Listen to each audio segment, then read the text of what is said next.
The Lead Masks Case, Portuguese. Mistério das Máscaras de Chumbo lit. Mystery of the Lead Masks, involves a series of events which led to the death of two Brazilian electronics technicians, Manuel Pereira de Cruz and Miguel Jos Viana, who had last been seen by their families on August 17, 1966. Their bodies were discovered on August 20, 1966, and the cause of their deaths has never been determined.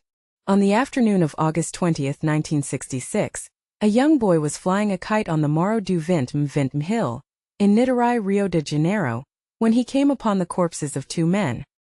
He reported the bodies to the authorities, who attempted to respond but struggled to climb the difficult terrain of the hill. A small group of police and firefighters eventually reached the bodies the day after they were reported.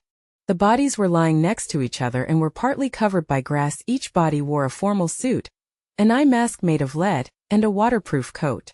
There were no signs of major trauma or any evidence of a struggle. Next to the corpses, police found an empty water bottle and a packet containing 2 wet towels. A small notebook was also identified, on which were written the cryptic instructions: 1630 estar no local determinado. 1830 injurir pessoas. APS efito proteger metas aguardar sinal mascara. 1630 be at the specified location. 1830 ingest capsules. After the effect protect metals await signal mask.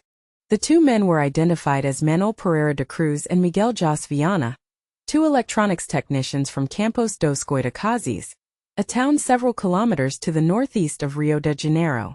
Following an investigation, police reconstructed a plausible narrative of the men's last days. On August 17, Cruz and Viana left Campos dos Goitacazes with the stated intent that they needed to purchase some materials for work.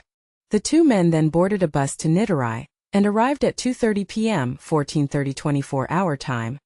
Evidence shows that the waterproof coats were purchased at a shop there, and 1 bottle of water from a local bar.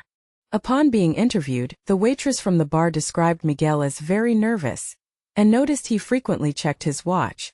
That is the last time they were known to have been seen alive. It is presumed they went directly from the bar to the spot at which they were discovered.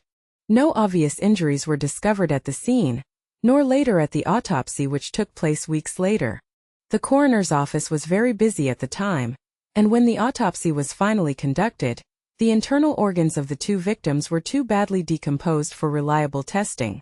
Because of this delay, testing for toxic substances was not carried out. There are multiple theories that have been proposed to explain this case, ranging from foul play to UFOs. One theory revolves around the testimony of a friend of the two men, who claimed that they were members of a group of scientific spiritualists. This theory purports that the men were apparently attempting to contact extraterrestrials or spirits using psychedelic drugs. Believing that such an encounter would be accompanied by blinding light, the men cut and wore metal masks to shield their eyes. The two then ultimately died of a simultaneous drug overdose. This account is corroborated by the esoteric diary entry found at the scene and by mask-making materials and literature concerning spirits found at the men's homes.